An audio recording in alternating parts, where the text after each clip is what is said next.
Welcome to this week's edition of Coach Prep. Coach Don and I are here in the Cherokee Batting Range podcast studio getting ready to record episode number 199. It's hard to believe we're almost up to 200 199, Coach Preps. That's awesome. So our topic today is for coaches balancing out finishing the current season while you're already starting to plan for next season and what that means and what that looks like and why it's an impossible situation. We can't do both, can we? It's an impossible situation that you've created for yourself, so Congratulations. But before we get into that, let's talk about our sponsors. First, the Anderson Bat Company. Everything Fast Pitch is very proud to have Anderson Bat Company as our presenting sponsor. Anderson Bat Company is using the latest and greatest bat technology to corner the market in the fast pitch world. They have the -9 Rocket Tech, the -10 Carbon, and the -11 Carbon Light. Anderson Bat Company is using this technology to put a high-performing bat in the hands of hitters that really know the difference between a good bat and a great bat. We're also working with Anderson to provide a discount for all of our listeners. Go to the Anderson Bat Company website and order your bats. Use the EFP20 discount, which is for everything fast pitch, and you'll get a 20% discount. And take advantage of that EFP20. It helps to support the podcast, and it saves you an additional 20% on an already very affordable, super product. So then, also thinking about supporting the podcast, let's talk about Patreon.com. If you're in a position where you can help us, if you see value in what we're doing, we would love for you to become a patron. We're talking about $5, $10, or $20 a month. We've got a great group to go along with our topic today. Hey, we're just looking for a couple of more patrons to go along with our already amazing group.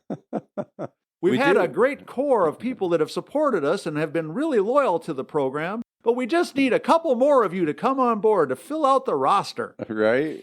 How's that sound for the topic for today? But so seriously, if you're in a position where you can, and we've been talking about this nonstop now for over a year. We did really well in 2022. We've done well so far in 2023. We are so close to breaking even. I was going to say, when you say well, we're not... Yeah, we've gone from losing hundreds of dollars a month. Going out of pocket as much. And being many thousands of dollars in the hole over a 5-year run to we're losing a little bit every month. Yeah. We do appreciate those on board. So become a patron if you can. Patreon.com/everythingfastpitch. So Don, had a little bit of fun with that in the Patreon discussion, but so here's what we want to talk about. In the perfect world, here's what I think should happen. We finish this season, figure out who's coming back, and then we start working on next season.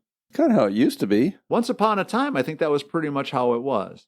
Well, nowadays, whether it's the transfer portal in the college game or the silly season in the travel ball world, honestly, even the should I sell my house and move to a new school district world of school ball. The super shuffle. Yeah, it never stops, and it seems to be starting earlier and earlier. So teams that I know are still playing, already advertising on Facebook, and people, looking at the idea of tryouts for next year when we haven't even finished this year yet, just really hits me in a bad place. Tori, we've worked ourselves right into this, and you're exactly right from what you said in the intro there. We've created it. We've done this. And it's one of those deals where I don't want to miss out. If I don't get started before the other organization, somebody's going to make a commitment that might have liked my group better. Right. So if they're going to have their tryouts on the 15th, I should have mine the week before on the 8th. Then someone else is doing it on the 1st, and somebody else is doing it the month before, and the month before, and before you know it, we're... So how do I not miss out on really good athletes for my group? I know that history has shown that I've got 2 kids probably that didn't get enough playing time or whatever, and they're likely to leave us, but we've got to add quality, and if all the quality's already picked, what's going to happen? Well, I would flip that around and say, well, how do you know what you need? Again, you're just grabbing the best players you can find and hope that it all fits together somehow. This is the whole conundrum, right? Right. So here's the thing. This balancing act that so many teams are undertaking, to me, is symptomatic of so many of the things that I wrote about in the What's Wrong with Travel Ball, and really what's wrong with sports in general. The blog series that I wrote about what's wrong with travel ball that got so much traction. For all of you that thought it was done, guess what happened when I finished the last episode and I switched over to What's Right? You had more? I got 25 or 30 messages of other things that people thought I was still going to talk about with What's Wrong. So there's going to be part 2 of the what's wrong coming eventually, but I want to finish up what's right first. But so this whole thing of keeping up with the Joneses, making sure that we get the right players, making sure that we're ahead of everybody else in the competitive race to try to get those players is really kind of messed up. Because I don't care what anybody says, you cannot be really focused on what you're doing with this team right now and do them justice when you're already thinking about the next team and the next group. And now, as a college coach, I can tell you I know exactly what this feels like, because in college, you're always recruiting. From a college coach's perspective, I can tell you that I basically had, in my last couple of years, we were recruiting very young players. We were seriously watching and trying to evaluate 7th graders for the future. So it was a pretty intense system. But I basically had a spreadsheet that had 8 or 10 columns on it. And it was the seniors on the team right now that are going to be graduating, the juniors that were going to be seniors, the freshmen that were going to be sophomores, the kids that we signed that were going to be freshmen, the juniors that we had commitments from that were hopefully going to sign, and on down to the kids in the younger classes that we were hoping to get. And it was this never-ending struggle of trying to balance what we had with what we thought we were going to need. And it was a pretty complicated and daunting thing. And now that was back in the day before the transfer portal. So you had some pretty consistent ideas. You would occasionally, once in a while, have a player leave. The list worked. But the list worked. If you took a list that had this year's seniors back when they were freshmen, that group was fairly, accurate for who was still on the team when they were seniors. And so you could kind of map it out and plan a little bit. Well, nowadays, I feel a lot of sympathy for my college coaching friends, because they can find out, at any point in time that somebody that they were really banking on and really counting on is going to leave. And so now even after a national championship game, even after you go 63-1 and win the national championship, and you're the most valuable player of the national championship series, that even that player can decide they're going to go someplace else. Yeah. So now for the college coaches, they're getting a taste of what I think travel ball coaches have been doing for a really long time. The never-ending cycle of lose one, replace one, lose one, replace one. Anticipate that you're going to lose one or two, so you're already replacing them. Even if you don't know who or what they are. You're already replacing them before you even know. And so what this really kind of feels like more to me, those of us that have been around college athletics for a long time, we know that recruiting college baseball is 1,000,000 times harder than recruiting any other sport. Because in baseball, you're recruiting kids that also have the option of going professional.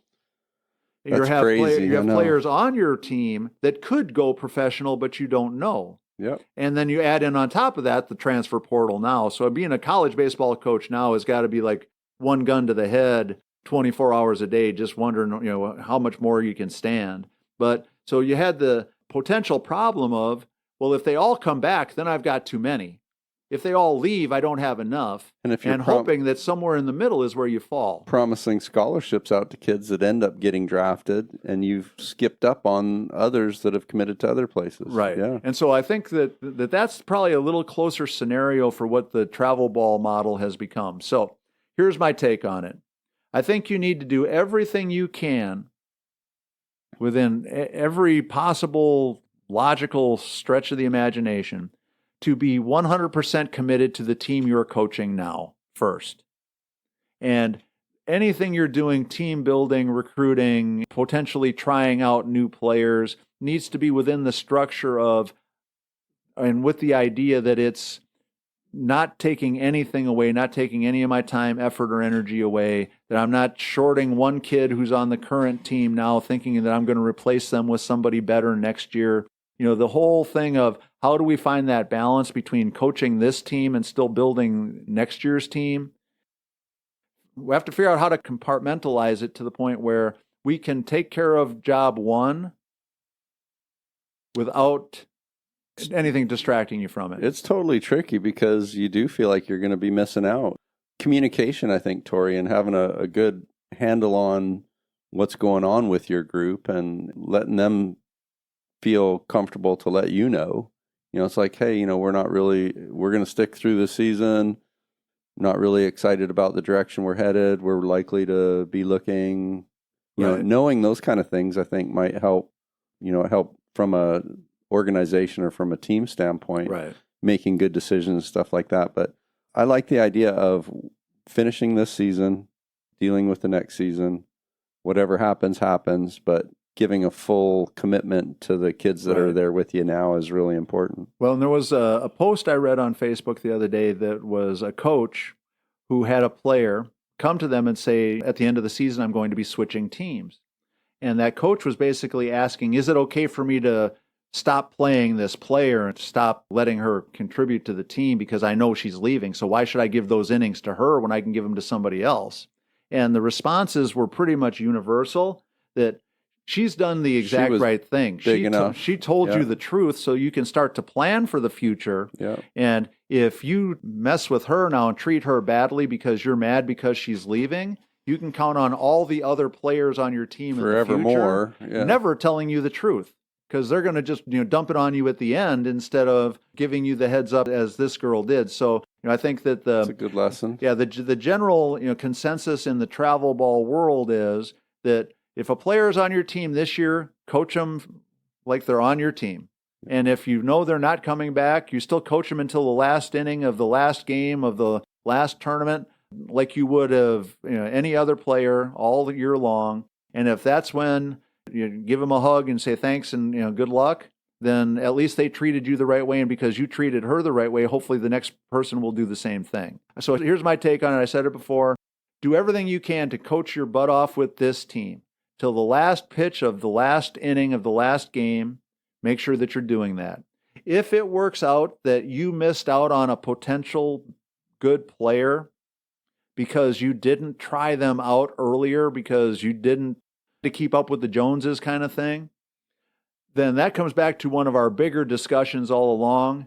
You should still be able to be a successful team and a successful coach with a different player who might not be quite as talented because you're a good coach.